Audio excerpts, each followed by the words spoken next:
예, 감사합니다.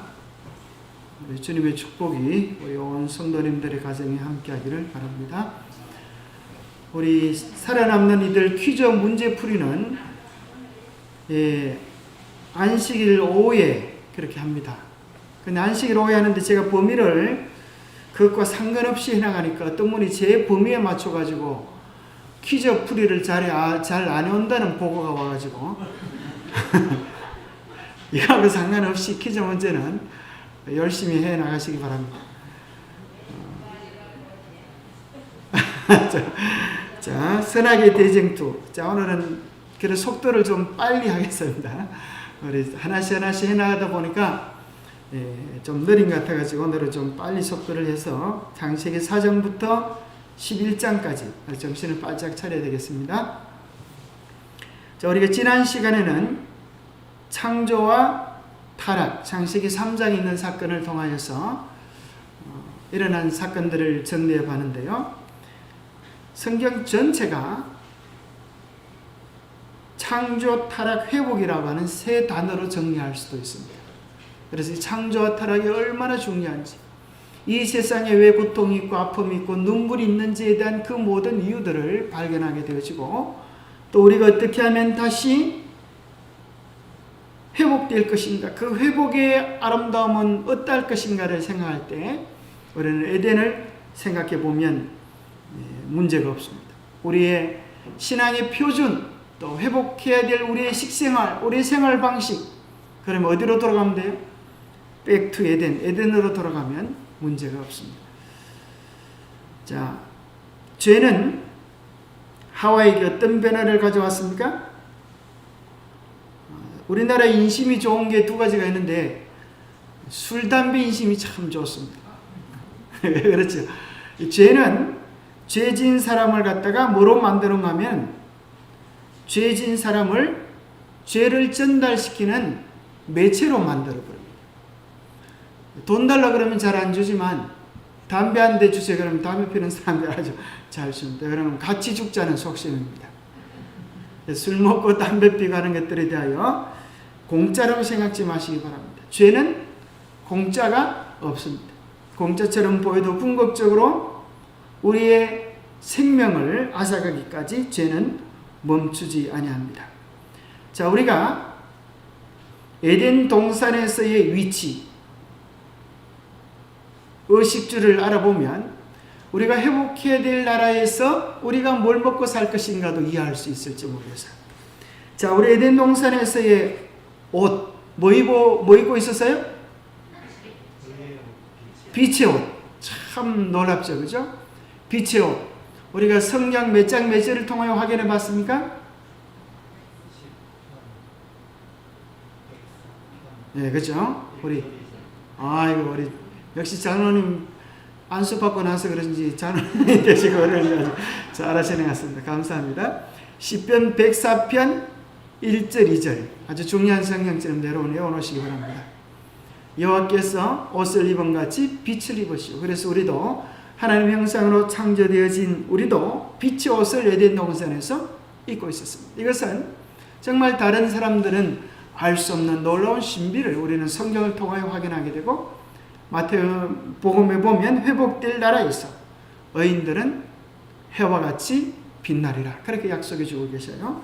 하늘에서는 에덴 동산에서는 뭘 먹고 살았을까요? 생명과일. 참 놀랍지 않습니까? 여러분 먹고 싶습니까? 예, 우리도 하늘에 가면 뭘 먹게 되어져요? 생명과일을 먹을 수 있어요. 그런데 우리는 지금 생명과일을 먹을 수는 없지만은 생명과일의 잎사귀를 따먹을 수가 있어요. 어떻게 잎사귀를 따먹을 수 있을까요? 그러니까 어떻게 따먹을 수 있을까? 그렇죠? 성경 말씀이 생명나무의 잎사귀와 같습니다. 그래서 말씀을 통하여 매일 우리의 생명이 마치 이스라엘 백성들이 만나를 먹어서 그들의 생명이 유지될 수 있었던 것처럼 우리의 영적인 생명도 매일 말씀을 통하여 생명과일의 잎사귀와 같은 말씀을 통하여 유지될 수 있음을 기억하면 좋겠습니다. 자, 에덴 동산에서는 어디에 살았습니까? 에덴에서, 그죠? 낙원 속에 살았던 것처럼 우리도 하늘에 가면 내가 짓지 않은 집에 심지 않은 과실을 먹게 하실 것입니다. 자, 에덴 동산에서의 아담의 위치는 무엇이었을까요? 아담의 위치, 아담의 자리, 이 모든 것들을 다스리라. 그죠? 다스리라. 계시록 22장에 보니까 우리를 하늘나라에서 뭐가 되게 해주시겠다? 왕이 되게 해주시겠다. 얼마나 크고 놀랍습니까? 우리는 이 세상 살면서 환경의 지배를 당하고 상황의 지배를 당합니다. 그러나 하나님의 자녀들은 상황과 환경을 이겨낼 수 있는 힘을 말씀으로부터 받습니다.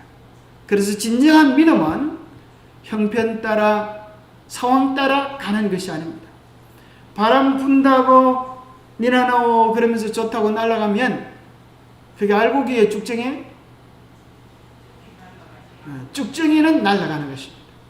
알곡은 바람이 불어도 속에 있는 무게로 인하여 바람에 요동치 않는 것입니다.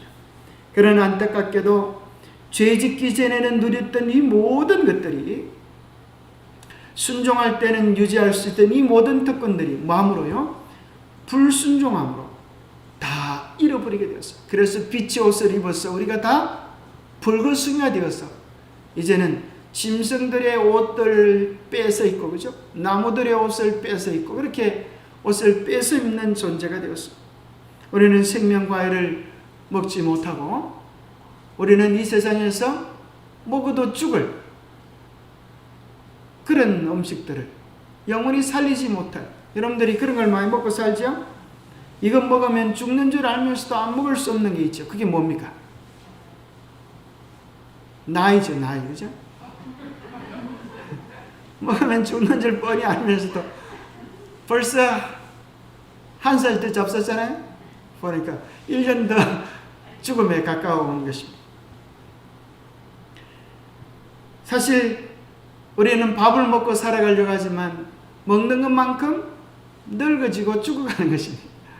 그러나 우리가 생명과일을 먹는 것처럼 하나님의 말씀을 매일매일 먹으면 우리의 영혼이 새로워지게 될 것입니다.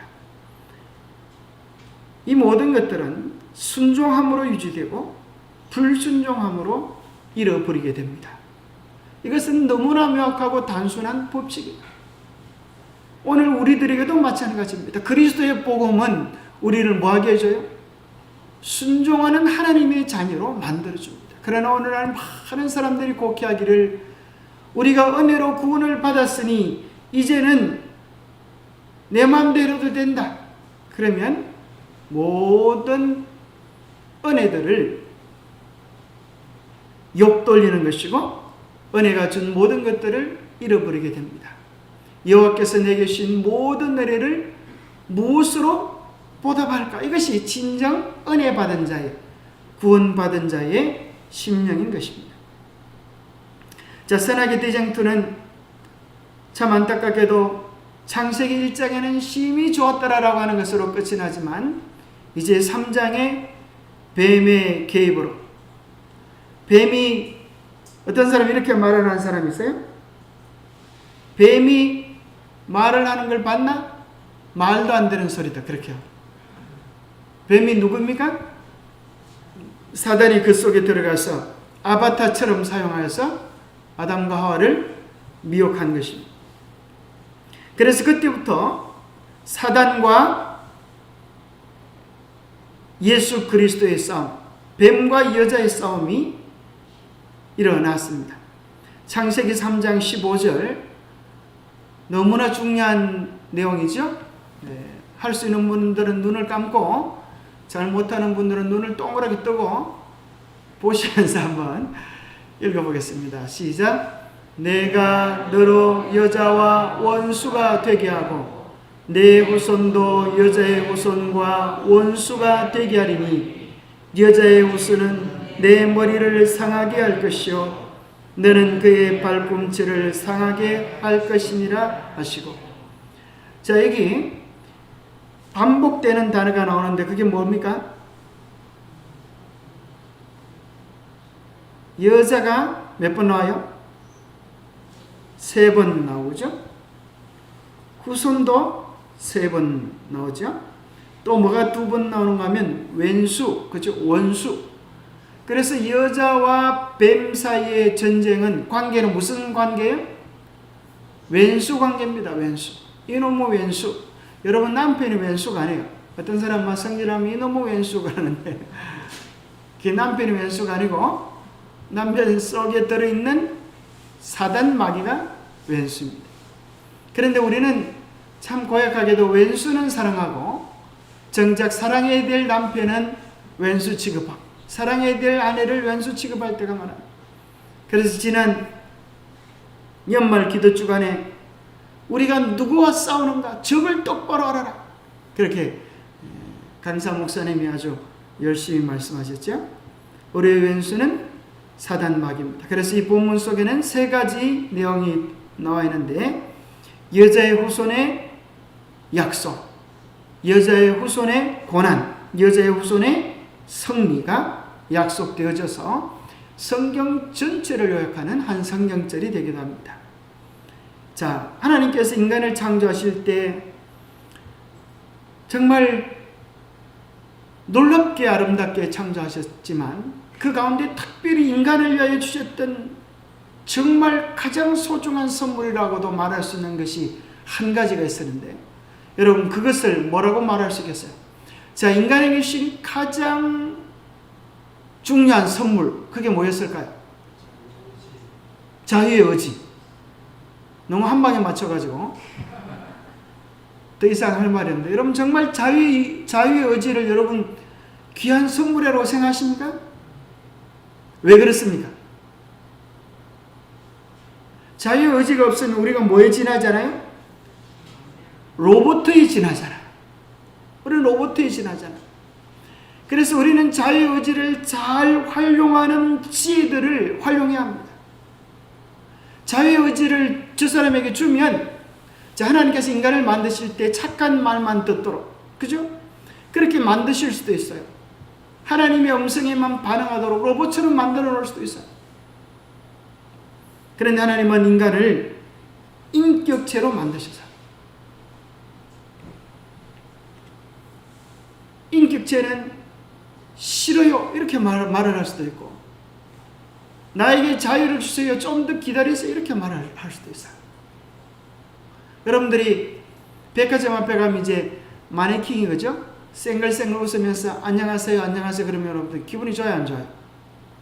안 하는 것보다 좋겠지만은 그것 보고 뭐 그렇게 감동을 받지 않습니다. 왜요? 그건 그렇게 프로그램되어 있어가지고 당연히 그렇게 하는 것입니다. 그런데 말을 잘 안 듣는 애가 늘 고집만 부리다가 지고집들 하다가 어느 날 부모의 사랑을 깨닫고 마음의 감동을 먹어서 엄마 고마워요 사랑해요 그러면 닭똥 같은 눈물이 뚝뚝 떨어지면서, 그죠? 감동을 받는 것입니다. 그것이 무엇인가 하면 자유의 의지입니다. 하나님께서 자유의 의지를 인간에게 선물하시고 나면 전지하신 하나님께서 무슨 일이 일어날지 아셨을까요? 모르셨을까요? 그것 때문에 당신의 아들이 십자가에 못 박혀 죽으셔야 된다고 하는 사실을 아셨음에도 불구하고 인간에게 주신 정말 중요한 선물이 자유의지입니다. 그런데 우리는 자유의지를 활용할 생각을 하지 않고, 누가 약을 올리면 금방 성을 내고, 그죠? 누가 가로막으면 금방 우리 속에서 죄악된 본성이 드러나고, 그렇게 하면 안 되겠죠?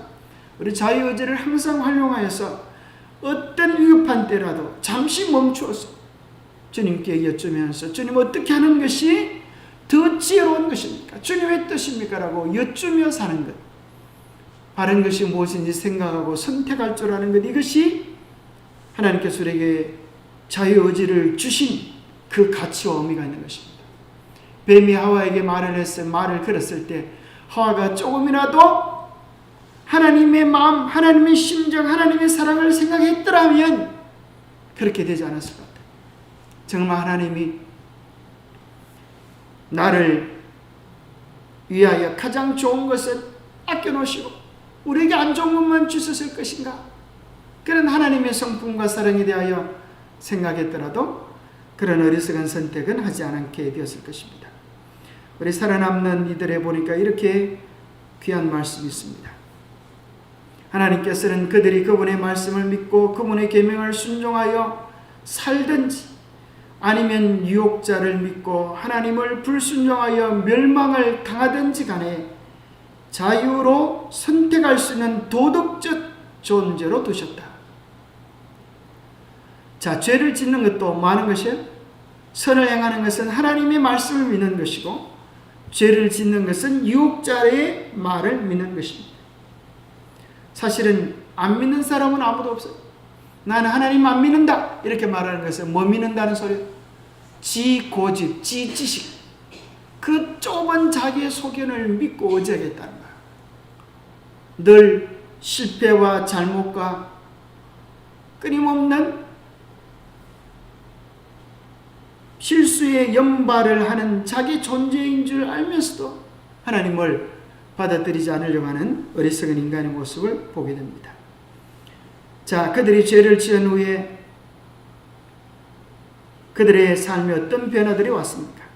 큰 지혜란 죄에 대한 지식과 죄책감이 생긴 것이고 빛의 덮개는 사라지고 죄책감과 신적인 덮개에 대한 상실감으로 그들은 들들 떨었고 벗은 몸을 가려보려고 애를 쓰는 비참한 존재가 되었습니다.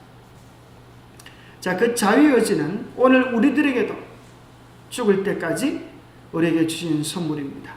하나님께서 우리 모두에게 우리 앞에 생명과 사망과 복과 저주를 두었습니다. 하나님은 우리가 생명을 선택하기를 원하고 복을 선택하기를 원합니다. 그런데 사단은 우리라고 뭘 선택하기를 원해요?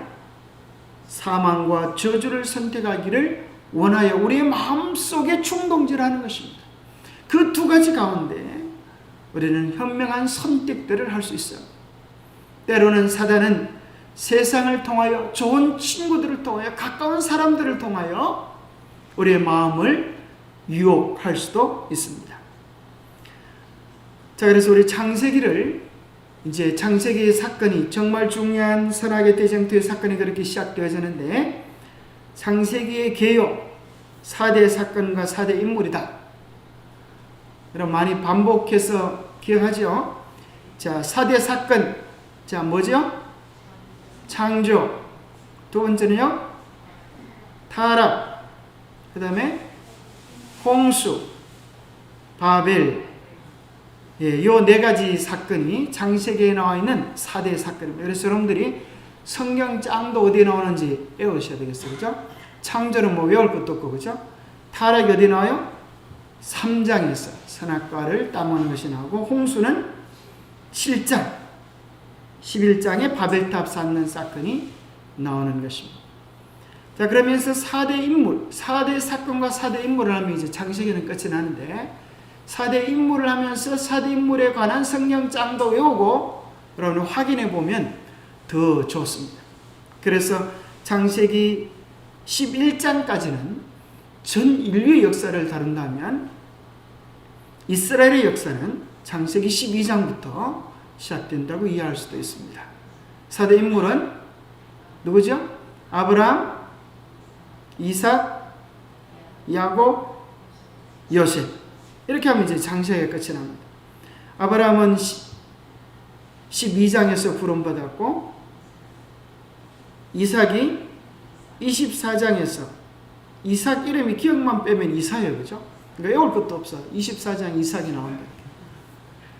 그 다음에 이제 27장 이제 야곱이 나오고, 요셉이 나오고.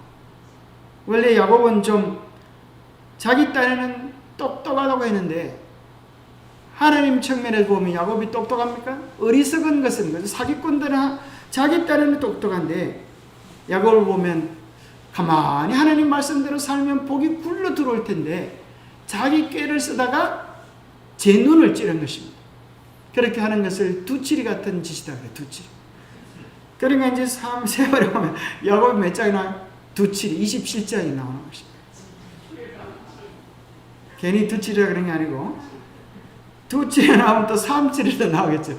3.7이가 이제 요셉이 꿈꾸는 얘기가 창세기 37장에 나옵니다. 그렇게 해서 연관시켜서 한번 성경 짱절도 외워놓으시면 여러분들이 창세기에 대한 전반적인 이해를 할 수도 있고 또 이것을 이야기로 사람들에게 전해줄 수도 있을 것이라고 생각합니다. 자, 그러면서 여러분들이 살아남는 이들도 각 장별로 요약을 한번 해보시는 것도 좋은 것 같아요. 그리고 각 장별로 내가 받을 수 있는 교훈들이 무엇인가, 또 이것을 내가 아이들에게 옛날 이야기처럼 이렇게 들려주는 그런 것도 좋을 것 같습니다. 자, 루스벨의 타락. 루스벨의 타락을 여러분 요약할 수 있겠습니까? 자, 뭐 다 아이들 때문에 요약할 수 있겠죠? 자, 누가 한번 해볼까요? 자, 한마디로 한번 이 루스벨의 타락, 왜 타락했는지 한번 해볼까요? 누가 한번 해볼까요? 예? 아, 그렇죠. 예, 그러시면 돼요. 간단하게, 그죠? 아, 루스벨이 교만해서 타락했구나. 받은 교훈은 뭡니까? 나는 교만하지 말아야지. 이렇게 하면 되는 것입니다. 자, 창조. 그죠? 2장은 창조였어. 창조를 통해 우리는 뭘 생각해 볼 수가 있어요? 어떤 교훈을 얻어볼 수가 있어요? 하나님은 무엇으로 세상을 창조하셨어요? 말씀으로 창조하셨다. 그런 말씀을 믿을 때는 그 말씀 안에서 이루어지는 창조의 역사가 있다. 말씀은 곧 말이다. 내 말에도 창조의 힘이 있을까요? 우리는 하나님의 자녀들이기 때문에 내 말에도 창조의 힘이 있어요. 그래서 여러분들이 아이고 죽겠다, 아이고 죽겠다 이런 사람 빨리 죽어요. 하나님 감사합니다, 행복합니다, 너무나 좋습니다, 내 인생은 얼마나 좋은지 모르겠습니다. 이렇게 하면 안 좋아지려고 그러다가 좋아져. 그래서 여러분들이 말을 잘 다스리게 되기를 바랍니다. 그 다음에 창조할 때 하나님 뭘로 창조를 하셨어요? 뭘로요? 말씀이 이제 했고, 그죠? 말씀은 했고, 또 뭐로 창조하셨어요? 자꾸 생각해 보세요. 이게 생각이에요, 그죠? 뭐로 창조하셨어요?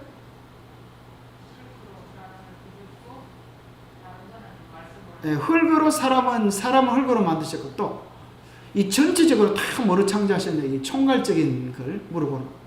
자, 뭘로 창조하셨어요? 똑같은 소리 하지 말고 딴 소리를 좀 하고, 다른 소리, 똑같은 소리긴 하지만은 다른 식으로 자꾸 머리를 써보라는 거예요. 또 뭐로 창조했을까요? 여러분 생각해봐요. 더 이상 진도가 안 나갑니까? 자, 여러분들이 제가 이야기하면 아, 그거구나 그렇게 생각이 들 거예요. 뭐로요? 사랑으로 창조했어요. 그래서 하나님의 모든 창조의 사건들은 사랑의 현현이다. 사랑 아닌 게 있어요? 이 모든 천지 만물들은 우리를 사랑하신 그 사랑을 표현해 주는 거예요. 그래서 새싹이라든지 꽃잎이라든지 우리에게 이야기해줘요. 하나님은 사랑이시라. 하나님은 너를 이렇게 사랑하신다. 하나님께서 공기를 많이 만들어, 산소를 막 엄청나게 많이 만들어 놓으셨어요. 우리가 아무리 욕심꾸러기를 할지라도 하나님 만드신 산소 내 혼자 다 먹어야지. 그렇게 아무리 코를 벌린 그래도 하나님이 만드신 것들을 내 혼자 다 잡수실 수가 없어요. 얼마나 크고 놀라운지, 그죠? 다음이 없는 은혜들을, 다음이 없는 사랑들을 우리에게 주셨습니다. 자, 3장에는 제목이 뭐죠? 반역. 반역의 결과. 참, 반역하기 전에는 몰랐어요. 반역의 결과가 무엇인지. 반역하면 좋을 줄 알았어요. 반역하면 높아질 줄 알았어요. 그런데 어떻게 됐어요? 반역하니까 가졌던 모든 것들을 다 잃어버리고 높아지기는 그냥 맨 구덩이에 처박히는 비참한 운명이 되었어요. 누구의 반역의 결과였어요? 가장 높은 천사장의 반역의 결과가 그랬습니다. 4장의 유혹의 타락. 그래서 가만히 보니까 누구를 보니까요? 아담과 하와를 보니까 무슨 생각이 들어요? 아담과 하와를 보니까 무슨 생각이 들어요? 루스벨이 아담과 하와를 보니까 마음속에서 시기와 질투가 가득합니다.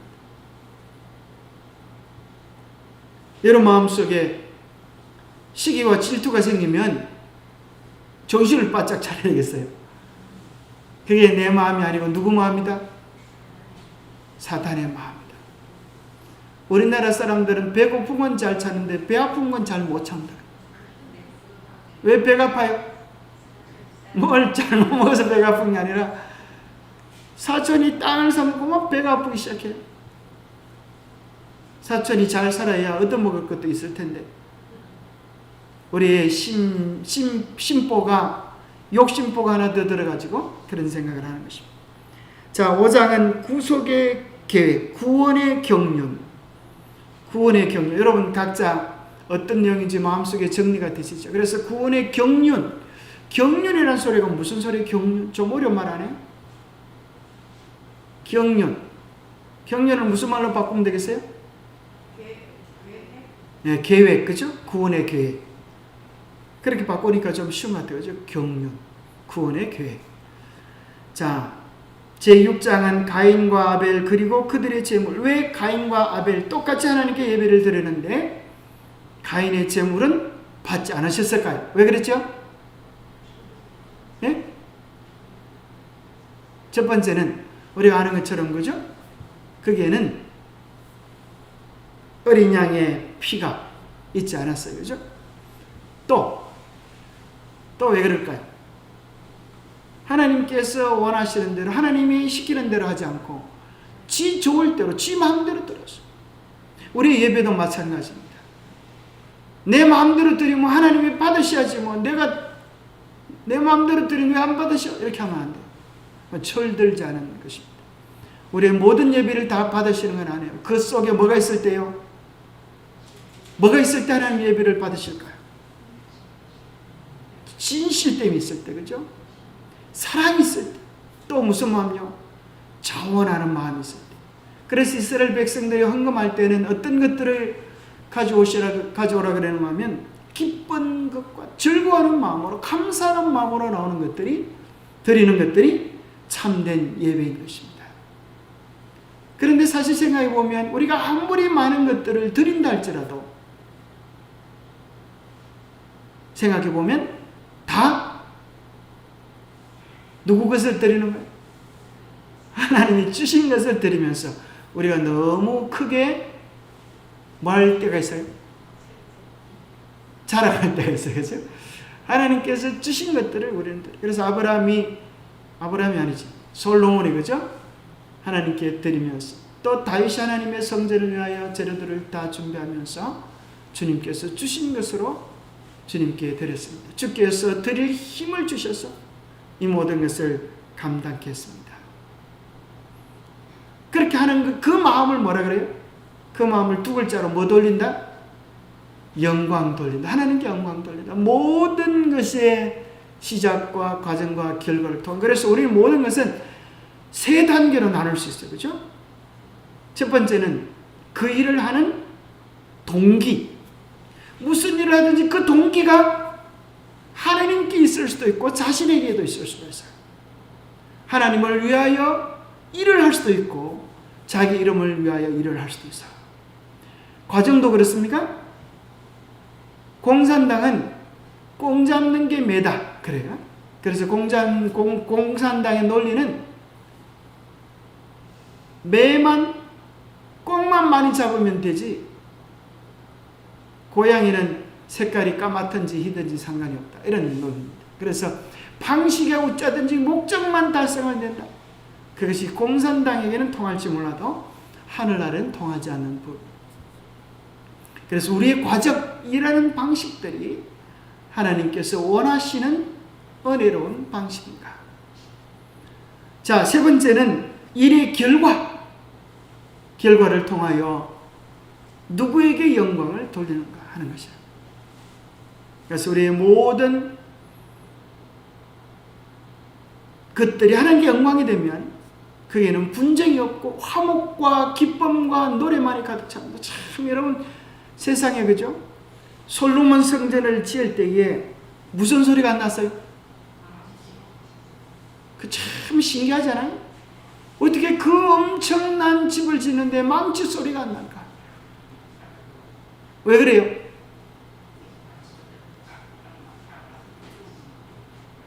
딱 맞춰가지고 오죠 하니까, 딱 준비된 것들을 갖다 딱 끼우니까, 딱 그래도 여러분 어떻게 망치 소리 하나 없이, 그죠? 못 하나 박지 않고 그렇게 될 수 있을까?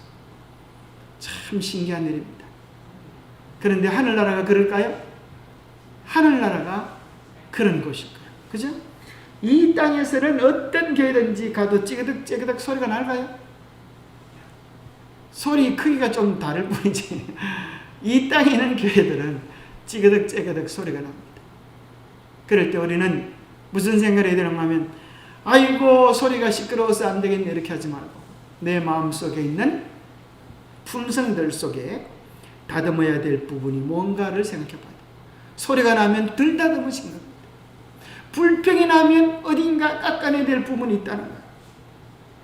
그래서 아름다운 성전에 들어갈 제목처럼 하늘에 들어갈 우리의 품성을 언제 따듬는 거예요? 하늘에 가기 전에 이 시대에, 이 땅에서, 우리의 가정에서, 우리의 일터에서 잘 따듬는 것이 필요합니다. 자, 7, 셋과 에녹. 셋은 누굽니까? 세 번째 아들이니까 셋이죠. 참 이름도 희한하죠. 가인, 아벨이 죽고 나서 세 번째 아들을 준 이름이 뭐예요? 셋. 어떻게 히브리 발음과 우리 한국 발음이 얼마나 동일한지 참 재밌죠. 그다음에 정말 중요한 또 누가 나옵니까? 에녹.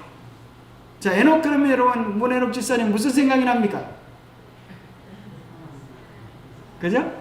얼마 동안이나요? 300년 동안이나 하나님과 동행하다가 하늘로 올려간 에녹. 참 얼마나 멋있습니까? 에녹처럼 그렇게 오래 사시게 되기를 바랍니다. 아멘 안 하시는 보니까 뭐 그런 마음이 조금도 없는 거예요. 자, 다시 한번 기회를 드리겠습니다. 여러분 오늘 에녹처럼 하나님과 동행하는 삶을 사시기를 축복합니다. 진짜 그러면 얼마나 좋겠어요. 자, 제8장 홍수. 자, 왜 홍수가 났습니까? 그죠? 왜 홍수가 났는가? 그런 내용들. 9장은 바벨탑. 자, 바벨탑을 쌓았던 사람은 누굽니까? 니무롯이 주동이 되어져 가지고 이 바벨탑을 쌓았던 내용들. 그 바벨탑의 정신은 세상 마지막까지 있기 때문에 계시록에 보니까 무너졌도다 큰 성 바벨론이요. 그렇죠? 자, 10장은 아브라함과 약속의 자손. 하나님께서 갈대아 우르에서 아브라함을 부르셨어요. 그래서 무엇을 위하여? 하나님의 백성들의 계보를 이어가기 위하여. 그 계보란 바로 순종의 백성들이지 않겠습니까? 하나님, 저는 순종, 약속의 자손이 되고 싶지만은 갈대아 우르를 떠나고 싶은 마음은 조금도 없어요. 그냥 여기서 해주세요. 하나님, 인심 좋지 않습니까? 그러니까 하나님께서 마음이 참 좋기 때문에 그래, 그것도 괜찮다 그러실 수 있습니까? 그렇지 않아요. 하나님의 뜻과 우리의 순종이 합쳐질 때 하나님의 역사가 이루어진다고 하는 사실을 기억하시면 좋겠습니다. 그래서 여러분 노트를 하나 준비해가지고 각 장별로 여러분 나름대로 정리하셔가지고 한번 요약해보는 것도 좋겠고, 또 각 장별로 중요 성령절을 하나씩 기억하셔가지고 외워도 좋겠어요. 자, 루스벨의 타락에는 이사야 14장 12절에서 14절 생각납니까? 그죠? 이사야니까 14장, 그죠? 이사야 14장 좀 비슷하지 않습니까? 14장 12절에서 14절 뭐 외울 것도 없네요. 바로 너 아침의 아들 계명성이여 어찌하여 하늘에서 떨어졌으며. 자, 창조할 때는 창세기 1장 28절 하나님께서 복을 주시며 그들에게 이르시되 생육하고 번성하여 땅에 충만하라. 반역의 결과 계시록 12장 9절 무슨 내용이 나올까요? 하늘에 전쟁이 있으니 하는 그 내용들. 그 다음에 유혹의 타락. 창세기 3장 5절에 보면 너희 눈이 밝아져 하나님과 같이 되리라. 사단의 속임이었어요. 눈이 밝아진 것이 아니라 오히려 빛의 옷을 잃어버리게 되었어요.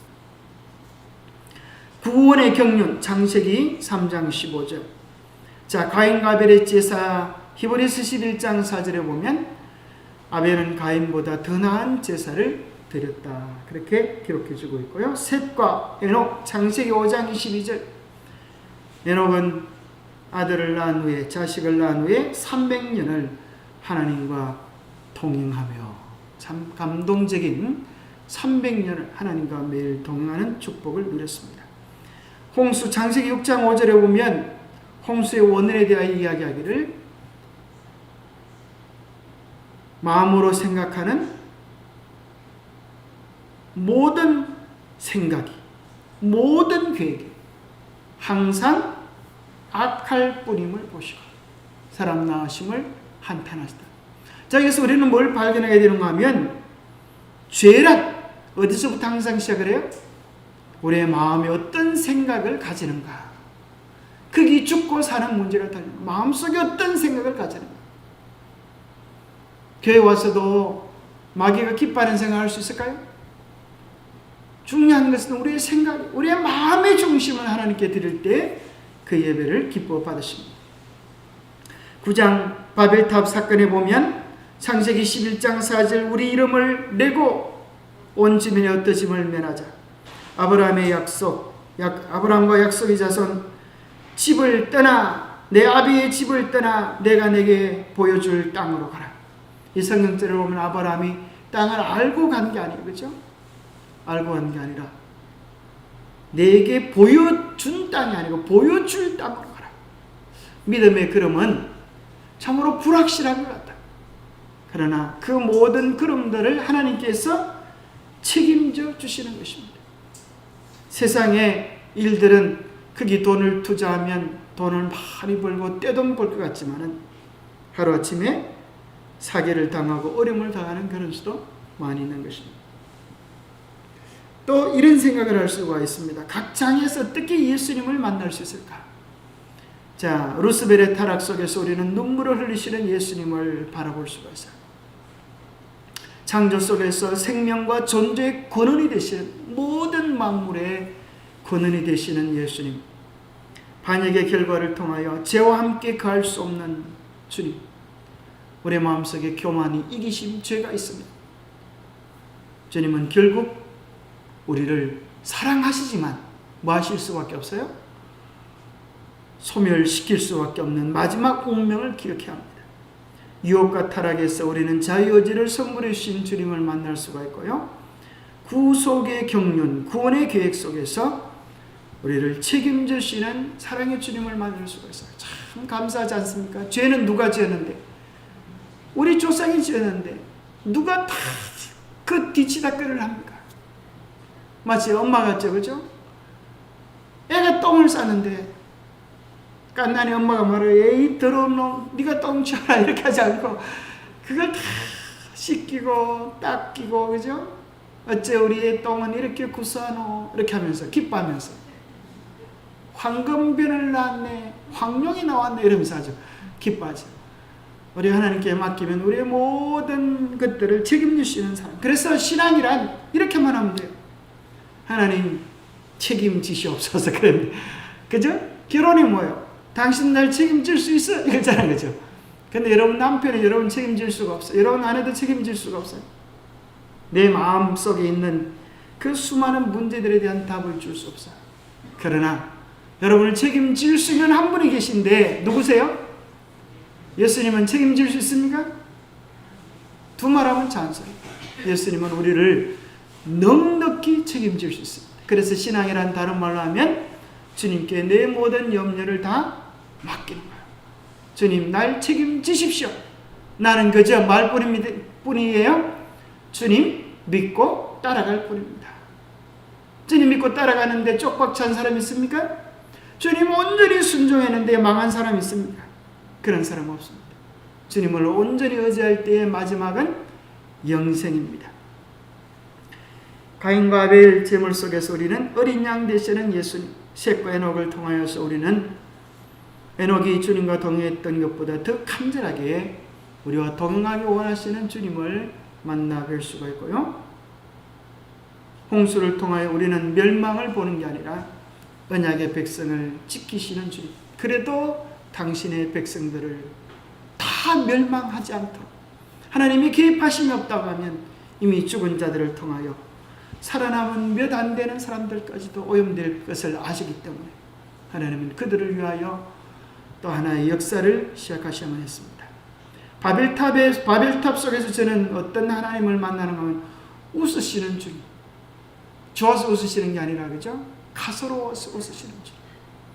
너희들이 감히 하늘에 닿는 탑을 쌓겠다. 너희들이 감히 하나님의 역사를 방해하겠다. 가소롭다.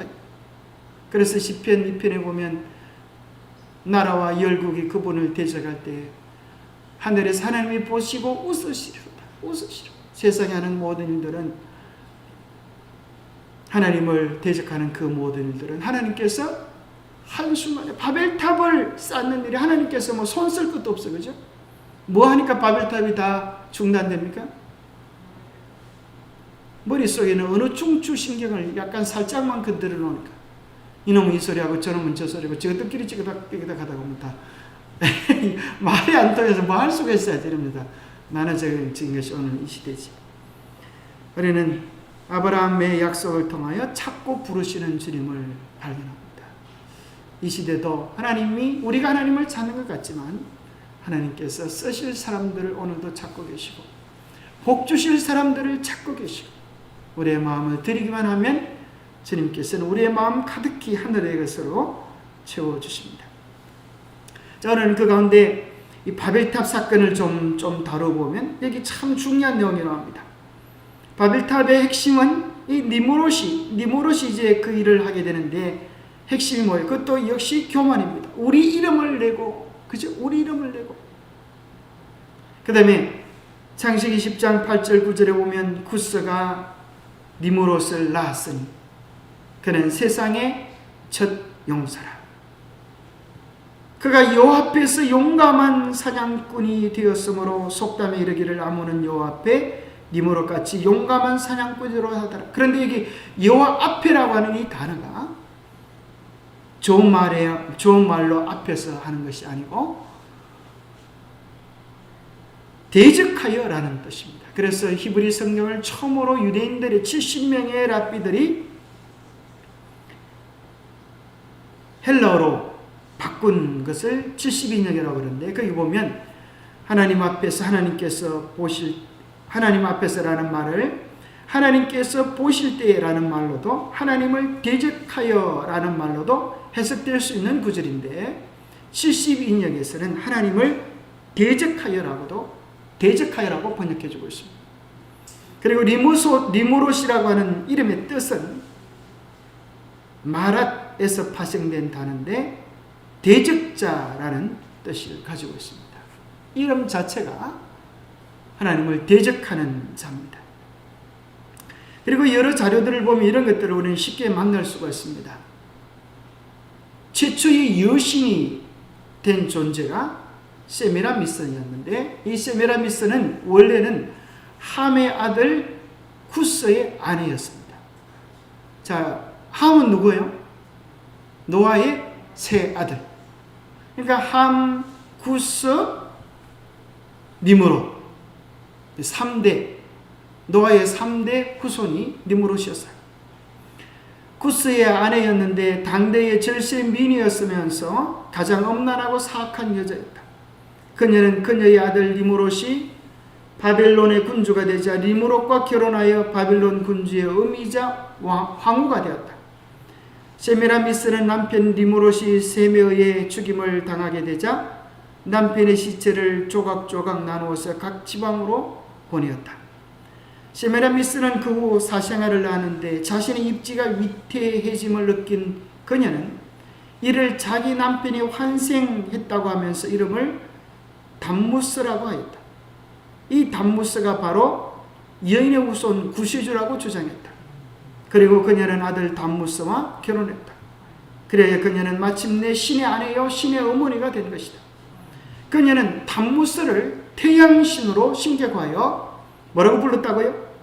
바알이, 여기서 시작, 바알이라고 부르고, 하루아침에 신의 어머니가 된 그녀는 사람들로 하여금 자신을 바알티 혹은 레아, 위대한 어머니, 월신, 하늘, 여왕으로 숭배하게 만들었다. 그래서 온 세상의 우상 숭배의 진원지가 바로 여기 니므롯의 아내 세미라미스입니다. 그리고 그가 낳은 담무스, 이것이 바알과 아세라 모양으로 등장하고 세계에 있는 수많은 국가에 있는 모자 숭배 사상으로 이렇게 나타납니다. 그것이 기독교 모습으로 들어온 모습이 바로 니므롯과 담무스와 세미라미스의 모습이 마리아의 모습으로 변형되어져서 천주교의 자리를 잡게 된 것입니다. 자, 북방 이스라엘과 남방 유다가 망했던 이유가 뭔가 하면 바알과 아세라 숭배 때문에 그렇습니다. 열왕기하 17장 16절부터 보면 그들이 하나님 여호와의 모든 명령을 버리고 자기들을 위하여 두 송아지 형상을 부어 만들고 또 아세라 목상을 만들고 하늘의 이를 성신을 경배하며 또 바알을 섬기고 이스라엘 자손이 여로보암이 행한 모든 죄를 따라 행하여 거기서 떠나지 아니하므로 마침내 그들이 아수르에 사로잡혀가 멸망하게 되었다고 기록해 줍니다. 바로 이 여로보암의 죄, 우상 숭배의 죄가 궁극적으로 바알과 아세라 숭배로 나타납니다. 그래서 북방 이스라엘의 왕 중에 가장 바알 숭배의 주동자가 되었던 자가 있는데 그가 누구예요? 아합과 이세벨. 아합과 이세벨. 이세벨 성씨가 뭐예요?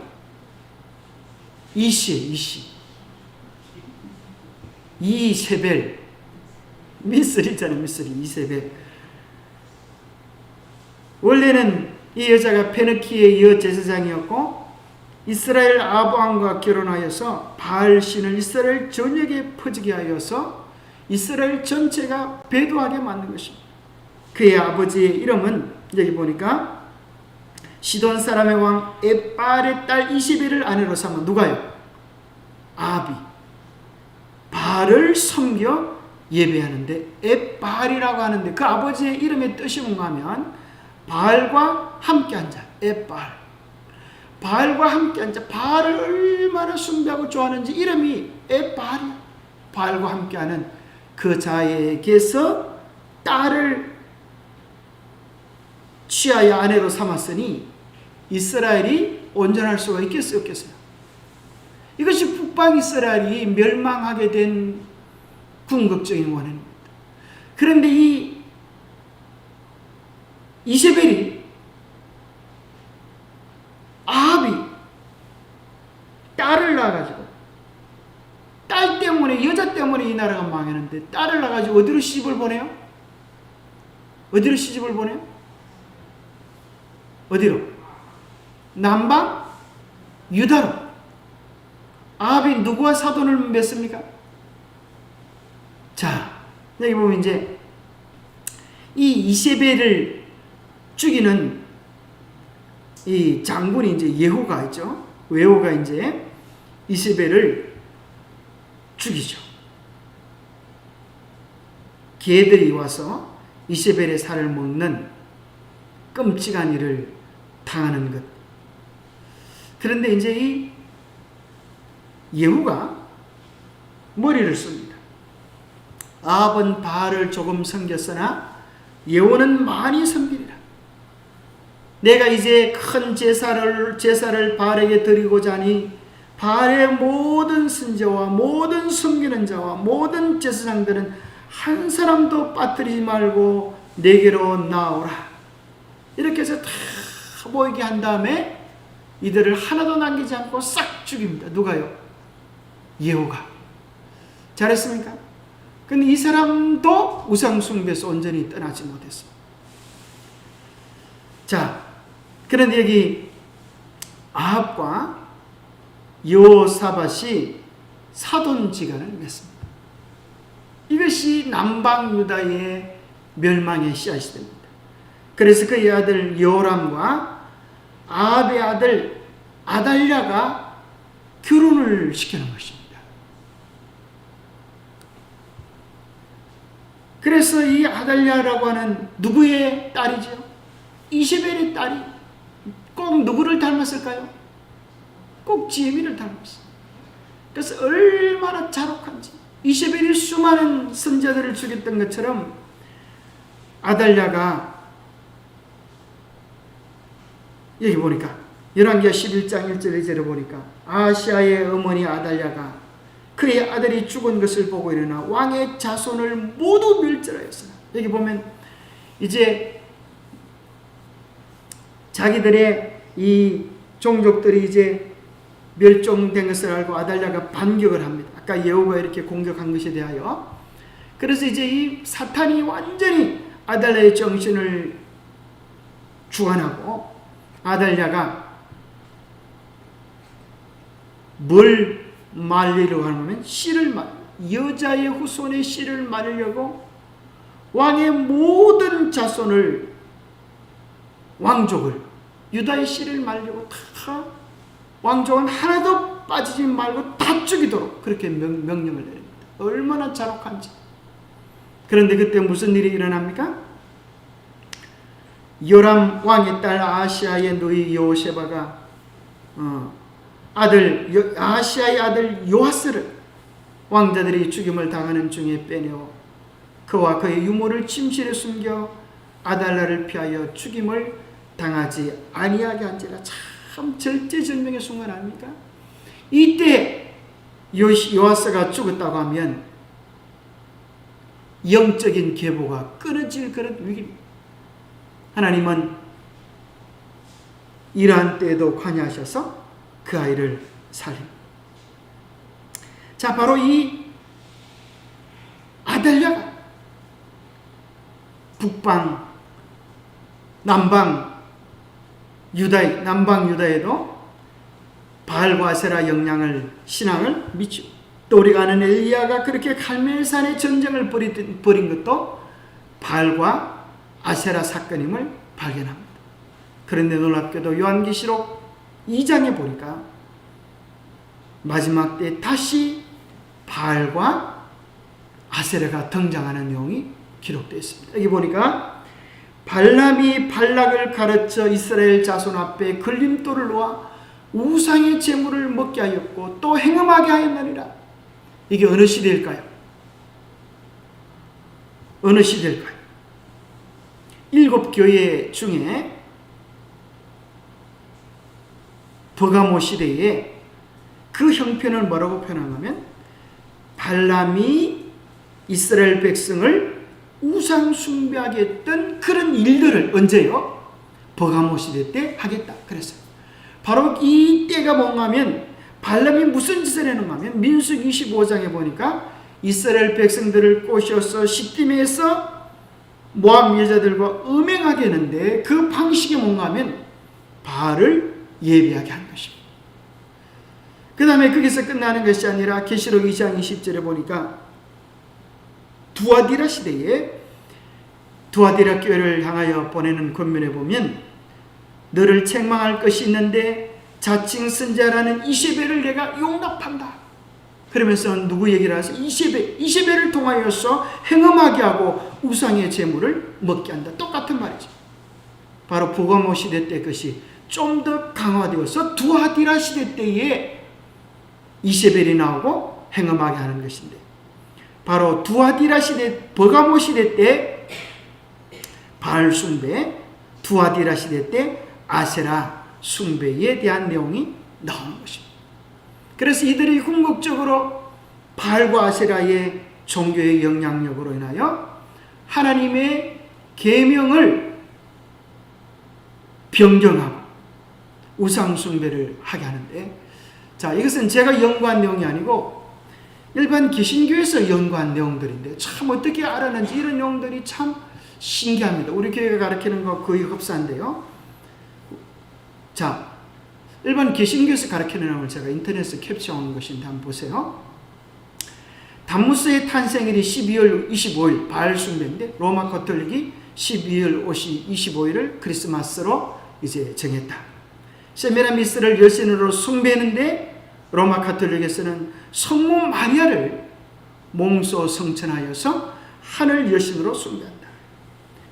하늘의 왕으로 세미라미스를 숭배하는데 마리아가 바로 하늘의 왕후가 되었다. 담무스가 죽고 나서 그를 위하여 40일 동안 애곡을 했는데 바로 그 모습이 40일간의 사순절 금욕기간이 됐다. 이스터 여신을 예배하는데 바로 그것이 부활축제를 통하여 예배되었다. 그래서 이 부활절을 영어로 하면 이스터데이다. 바알과 이스타르, 담무스를 숭배하는데 천주교는 수많은 여신이나 수많은 우상들을 숭배한다.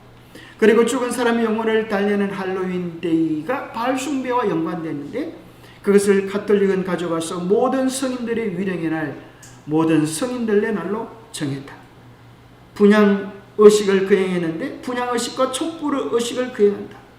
영창과 반복적인 기도문을 암송하는데 천주교도 묵주와 성모 마리아에게 드리는 반복적인 기도문을 알린다.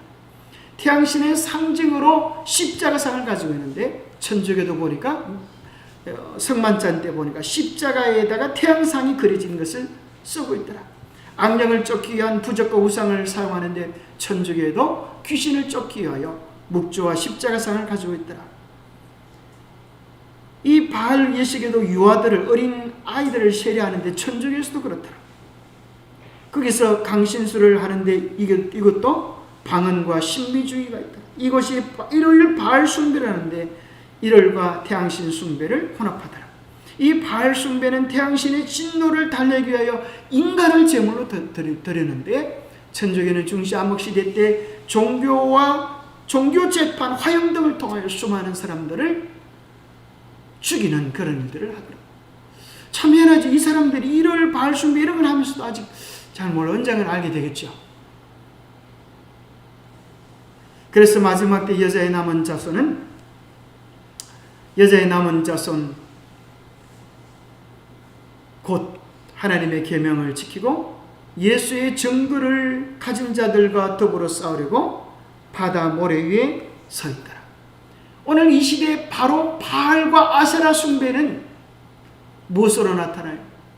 성탄절과 부활절, 일요일 예배, 하나님의 네 번째 계명을 비하하여 만들어진 일요일 신성서를 통하여 그 자리를 지켜가고 있는 것입니다.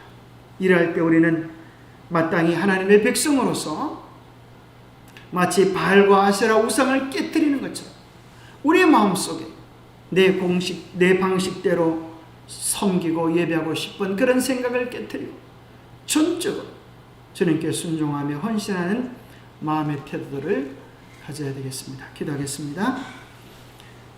하나님 아버지, 우리로 하여금 선악의 싸움들을 바라보면서 우리의 마음속에는 죄를 사랑하는 마음이 없는지, 우리의 마음속에는 교만한 마음들이 없는지, 우리의 마음속에는 악인 줄 알면서도 그것을 타협하여 애누리하고 싶은 죄악된 마음은 없는지 우리 자신을 살펴보게 도와주시옵소서. 주님께서 원하시는 것이라고 하면, 주님께서 기뻐하시는 것이라고 하면, 진리를 위한 길이라고 하면 내가 조금 손해보는 것처럼 여겨질지라도 기꺼이 주님의 뜻에 순종하는 우리가 되게 하여 주시옵소서.